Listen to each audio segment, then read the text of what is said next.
Hi, my name is Sarah Wheatley. I'm a perinatal psychotherapist and a parent-infant therapist. Maternal gatekeeping can be one of the risk factors for perinatal loneliness. In this podcast, I'll be talking first about perinatal loneliness and then later maternal gatekeeping. More and more women are describing how lonely they feel when they become a mum and how surprised they can be by this. In fact, the term perinatal loneliness is now being used to describe this. So there are 3 different kinds of perinatal loneliness, and research by Ruth Nathan Doe in 2024 describes these really well. There's emotional, when you're unable to share your feelings with others, possibly because you're scared of the consequences. There's social, when you feel out of sync with the important people in your life. For example, they're at work when you might be able to meet them with your baby. And there's existential, when your identity changes in ways that make you feel invisible or easily missed. For example, you're not at work and getting that satisfaction. So why does it happen? Having a baby causes so many shifts in our routines, in our sense of self, in our ability to connect with others. There's an overwhelming amount to navigate, and unless the people around us are making efforts to address that, it can be really hard to do that yourself when there is already an overwhelming amount of change going on physically, emotionally, and mentally. So why do we need to address it? As a species as a whole, we're designed to be connected to others, and we feel safer when we are. Becoming a new mum is already a time when you're likely to feel more vulnerable because so many of the constructs that make us feel safe, like work, our relationships, our physical health, our money, are changing. Feeling disconnected can make us feel less safe both physically and emotionally, and can also cause us to doubt our sense of worth to other people. Also, we can often feel really ashamed if we feel lonely, as if we've done something wrong and that people don't want to be with us. However, in the case of becoming a mother, perinatal loneliness is circumstantial and caused by a really sort of abrupt set of changes in your lifestyle and relationships, a bit like moving abroad somewhere where you don't speak the language. You can also feel really worthless if you're not able to show up in relationships the way you used to do, and people won't be interested in you if you don't perform socially in the way you used to. This can unfortunately sometimes be the case, but the impact can be really, really damaging to our sense of self-esteem. So for all these reasons and more, we can see that loneliness is something that massively affects our mental health and can have an impact on physical and social well-being as well, and we absolutely need to address it. So, what to do if you are a new mum or a mum-to-be? It's hard for other people to spot the signs of loneliness because typically they aren't there when it happens, but here are some of the things you can do to address it. Before you have your baby, talk about the likelihood of loneliness with the people who matter to you, especially your partner and close friends and family. We can feel so ashamed of feeling lonely, as if it somehow reflects something about our worth, when this is actually a result of our changing situation. Addressing the issue directly with people who love us can help us think about what kind of support we might need and what they can offer. And the reason I suggest doing it before the baby is born is because it can be harder to do this when you're already feeling vulnerable. When you're having these kinds of conversations, it can also be helpful to ask friends to stick to what they say they will do, unless it is life or death. When people keep commitments, it can help you feel that you matter to them, and someone just not feeling like meeting up is easier to shrug off when you've got lots of other people that you can meet up with and hang out with. But when you're already feeling a bit isolated, it can feel much harder to bear and take on a lot more meaning. If you feel shy, in-person mother and baby groups might feel really daunting, so I would always suggest taking somebody else along, even if you just met them, or look for supportive online communities or forums that might feel less hard to join in. It can feel a bit like starting at a new school, so maybe try and think about what helped you make friends at that stage in your life.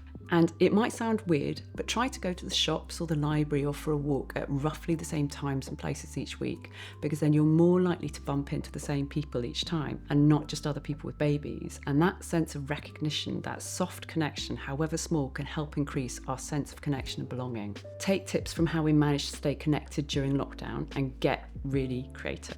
Have Zoom drinks, share links to things, send memes, find ways of connecting that don't necessarily need to be in person if that's too hard for you to join up with that person by leaving the house. So I suppose my take-home message is perinatal loneliness is due to circumstances and the way our society typically works. And if it's something you're experiencing, it is absolutely not your fault.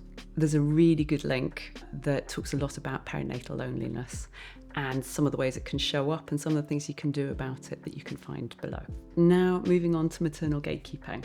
So, maternal gatekeeping is the term used to describe how mothers can restrict other people's caregiving interactions with their baby. And unfortunately, when that happens with their partner, it ends up not just damaging their partner's relationship with the baby, but also their own relationship with their partner.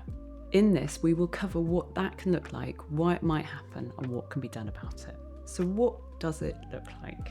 Maternal gatekeeping can be hard to spot because it can be disguised under the idea of caring for the baby. But how it can look is criticism, undermining your partner's efforts, taking on most of the responsibility for the care of the baby, that kind of thing.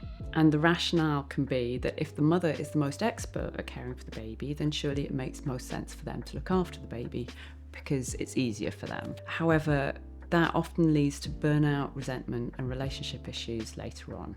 So why does it happen?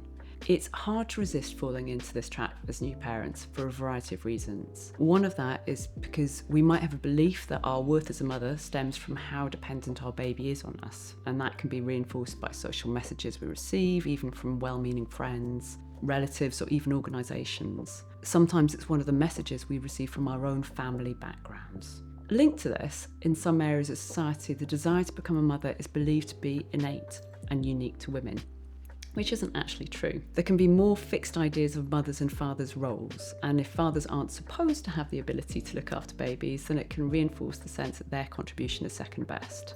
Whether we realise this consciously or unconsciously, it can make it hard for women to allow themselves to share that responsibility with others. And it can be good to explore where that belief comes from, as it can come from social conditioning, our own family background, or other relationships we're influenced by.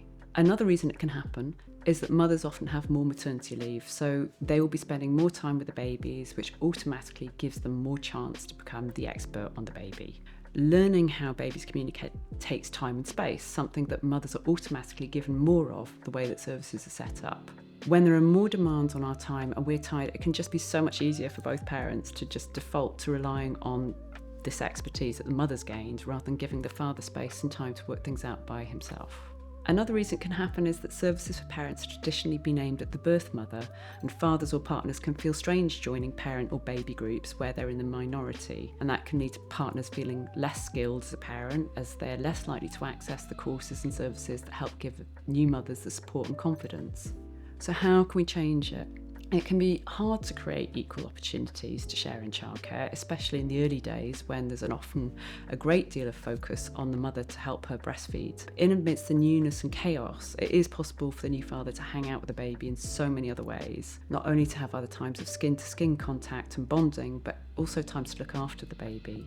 And later, if the father has to return to work after a short period of paternity leave, this time for bonding and caring with the baby will become even more precious and hard to come by, but no less important. It needs to be protected by both the mother and the father. Mothers can often feel guilty for leaving the baby with the father. They might feel the baby is their responsibility, or that the father needs some time to do his own thing after a hard week of work and looking after the mother. It can be difficult to accept that the father will make mistakes or have different ways of looking after the baby.